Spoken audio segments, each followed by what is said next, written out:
lalo na ngayon nga yung we're talking about the image of the Senate.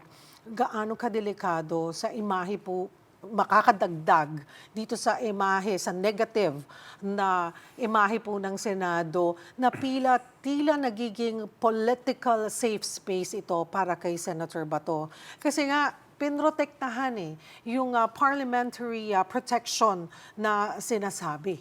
Wineponize, no? Ang nakikita kasi dito, winawasak ang concept ng accountability.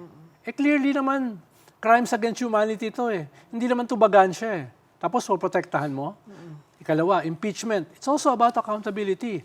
Ang sabi ni Senator Robin Hood Padilla, pag umabot yan dito, i-reject namin yan.